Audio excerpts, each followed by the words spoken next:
अस्सलाम वालेकुम क्लास। उम्मीद है आप बखैरियत से होंगे। आज का जो हमारा चैप्टर अलॉयज़ का बकिया पार्ट जो रह चुका है, लास्ट टाइम हम अपना पाउडर मेटलर्जी के बारे में पढ़ रहे थे। तो पाउडर मेटलर्जी यानी पाउडर सफ़ूफ़ को कहते हैं, मेटलर्जी यानी धातकारी। तो सफ़ूफ़ की धातकारी ये एक ऐसा तरीक़ाकार होता है, इसके अंदर भर्त बनाने वाले अनासिर के पाउडर को एक साथ मिक्स किया जाता है, फिर उन्हें एक मुकर्ररा तनासब के साथ मिक्स किया जाता है, फिर उसके बाद उन्हें इनके मेल्टिंग पॉइंट के करीब पिघलाया जाता है। उसके बाद फिर इन पर हाई प्रेशर का दबाव या हाई प्रेशर से दबाव लगाया जाता है, जिसकी वजह से ये आपस में मिल जाते हैं और इस तरीके में हमें भर्त मिल जाती है। तो आज हम इस तरीके के इस पाउडर मेटलर्जी के बेनिफिट्स के मुतालिक यानी फ़वाइद के मुतालिक पढ़ेंगे।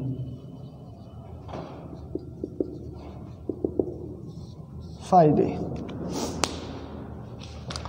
जी, इस तरीके में हमें जो इस तरीके में ये तरीका बाकी प्रोसेस की निस्बत या बाकी तरीक़ाकार की निस्बत बहुत अच्छा है। सबसे पहले इसमें जो हमें दूसरे ऑपरेशन की ज़रूरत नहीं पड़ती, no use to other operation.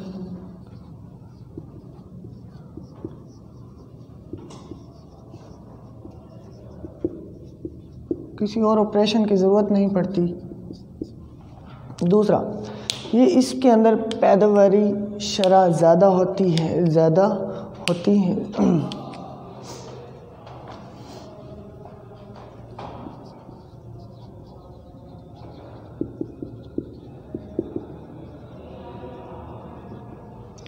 Increase. तीसरे नंबर पे इसमें ये सस्ता तरीका है, इट इज़ चीपर।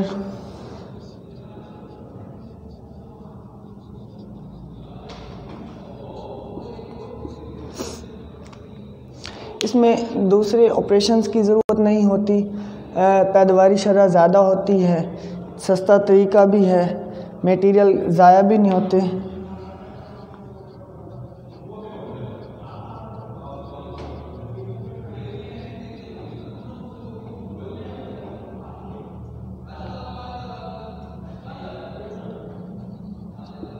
मटेरियल ज़ाया भी नहीं होते। इस तरीके में फ्यूल भी कम यूज़ होता है, लेस फ्यूल यूज़।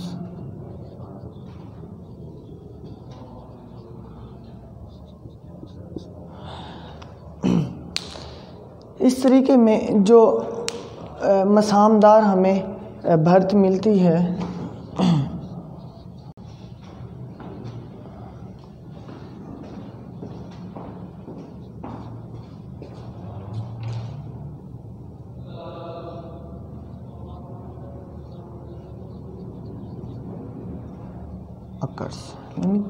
मसामदार अलाय हमें मिलती है। और इस तरीके में हमें इस तरीके से हम इसको इस्तेमाल करते हैं, हम मुख्तलिफ प्रोडक्ट्स बना सकते हैं। Using this to produce different materials I alloys. ठीक है जी। तो नेक्स्ट हमारा टॉपिक है प्रॉपर्टीज़ ऑफ अलॉय। ये तो थी हमारे पास इसके फ़ायदे, यानी इसके फ़ायदे ये हैं कि हमारे पास सस्ता तरीका है, इसमें मज़ीद मशीनकारी की ज़रूरत नहीं पड़ती या दूसरे ऑपरेशन की नहीं ज़रूरत पड़ती। इसमें हम शरई पैदावार बाकियों की निस्बत ज़्यादा है, ये सस्ता तरीका भी है, इसमें मटेरियल हमारे पास ज़्यादा भी नहीं होता, फ्यूल भी इसमें कम इस्तेमाल होता है। इसके बाद ये हमारे पास मसामदार चीज़ें हमें प्रोवाइड किए, मसामदार अलाय देता है।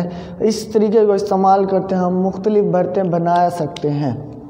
इसके बाद नेक्स्ट टॉपिक है हमारे पास प्रॉपर्टीज़। इसी की प्रॉपर्टीज़, इसके क्या हमारे पास प्रॉपर्टीज़ हैं।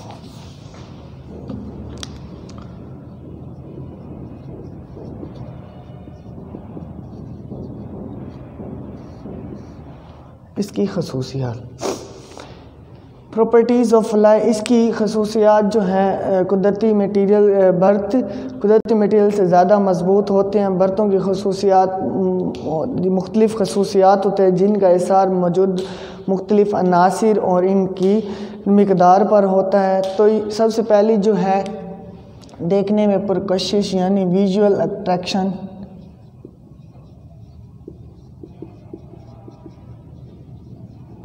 देखने में ये पुरकशिश होते हैं।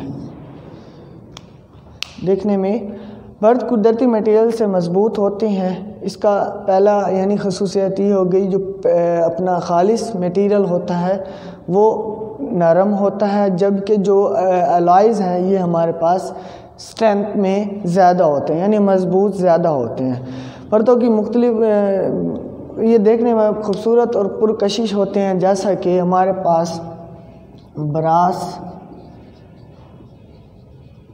एंड हमारे पास स्टेनलेस स्टील।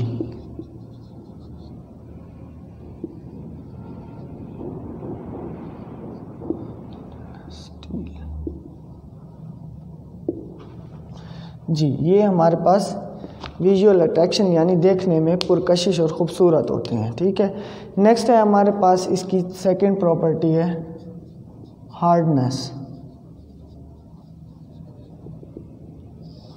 सख्तपन।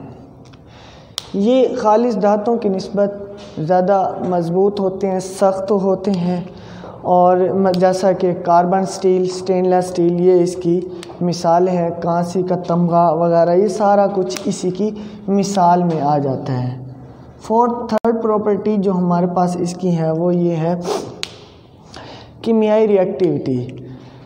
बर्थ की कीमियाई रिएक्टिविटी खालिस धातों की निस्बत कम है, क्योंकि इस पर गाढ़ा या जैसा कि मुरकज़ तेज़ाब अमल करता है, जबकि स्टेनलेस पर अमल नहीं करता। लोहे पर तेज़ाब जो है असर करता है, जबकि स्टील पर नहीं करता। उसकी वजह यह है कि लोहा खालिस धात है, जबकि स्टील हमारे पास बर्थ है। Chemical reactivity.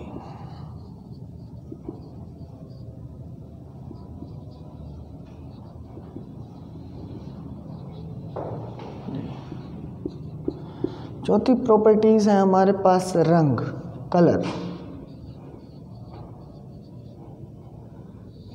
खालिस धात का कोई ख़ास कलर नहीं होता, जबकि बर्थ का एक ख़ास कलर होता है। तो ये इस लिहाज से बर्थ जो है रंगदार होती हैं, जैसा कि हमारे पास कांसी, स्टेनलेस वगैरह ये इसकी मिसाल है। अब स्टेनलेस हमारे पास गार्डर की सूरत में होता है, स्टील आयरन की सूरत में होती है, टी आयरन की सूरत में होते हैं, सरिये की शक्ल में होती हैं, जबकि ये ब्रास हमारे पास कोई इवार टाइप हो सकता है। जी, अब उसका कलर होता है, किसी का कलर सिल्वर होगा, किसी का कलर गोल्ड जैसा होगा, किसी का कलर कुछ होगा, किसी का शाइनी होगा, किसी का थोड़ा सा डल होगा। तो ये अलॉयज़ हमारे पास कलरफुल होती हैं। जबकि फिफ्थ प्रॉपर्टीज़ की है स्ट्रेंथ।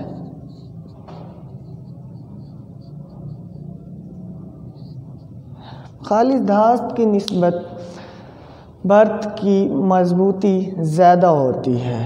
खालिस धात जो है कच्ची होती है, कमज़ोर होती है फिज़िकली, जबकि बर्थ हमारे पास डिफरेंट मटेरियल से धात और गैर धातों का मुरक्कब होता है, जिन्हें गर्म करके या हीट करके मेल्टिंग पॉइंट पर फिर उन्हें एक दूसरे के साथ मिक्स करके हमें अलॉयज़ मिल जाती हैं। तो इस सूरत में इनकी स्ट्रेंथ भी खालिस धात की निस्बत बढ़ जाती है। 6 नंबर पर इसकी प्रॉपर्टी है रेजिस्टेंस टू कोरियन,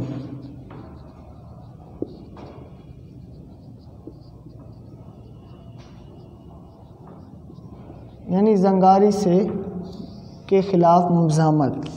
अब अलॉय की जंगारी के ख़िलाफ़ मज़ाहमत भी खालिस धातों से बढ़ जाती है। उसकी वजह यह है कि खालिस धातें जल्दी जंगारी का शिकार हो जाती हैं, जबकि अलॉयज़ या बर्थें इन चीज़ों से बच जाती हैं, क्योंकि उनमें रेजिस्टेंस ज़्यादा होती है।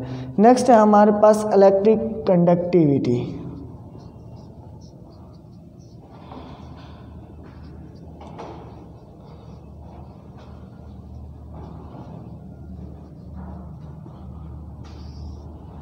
ये इलेक्ट्रिक कंडक्टिविटी और रेजिस्टेंस, क्योंकि अलॉयज़ की रेजिस्टेंस ज़्यादा होती है, ड्यू टू दिस इस conductivity is low, because conductivity और रेजिस्टिविटी के बिटवीन जो रिलेशन होता है वो इन्वर्सली प्रोपोर्शनल होता है।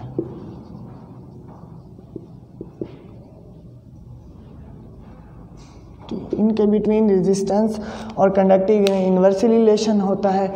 इसकी रेजिस्टेंस ज़्यादा होती है अलॉयज़ की, इसी वजह से इसकी कंडक्टिविटी जो है हमारे पास लो होती है।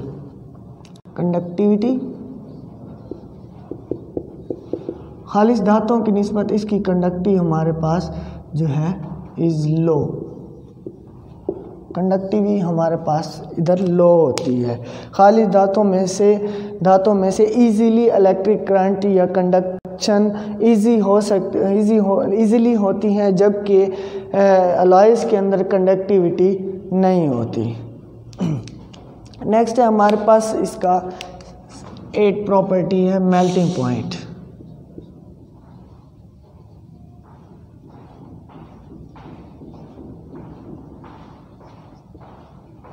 मेल्टिंग पॉइंट, नुक्ता पिघलाव। अच्छा, परतों का नुक्ता पिघलाव बर्फ में जो खालिस धातुओं से कम होता है। अब इसका नुक्ता पिघलाव कम होता है, जिस वजह से हम इन्हें यूज़ करके ख़ास लोहे से यानी स्टेनलेस का नुक्ता पिघलाव ख़ास लोहे से कम होता है। सिमिलरली पीतल का नुक्ता पिघलाव ख़ास तांबे से कम होता है। तो ये हमारा आज इस चैप्टर का एंड हो चुका है। तो ये लास्ट टॉपिक था पाउडर मेटलर्जी। फिर उसके बाद हमने इसकी बेनिफिट्स पढ़े, फिर आज हमने इसका अगेन प्रॉपर्टीज़ को डील किया। तो हमारा ये चैप्टर यहाँ पे एंड होता है।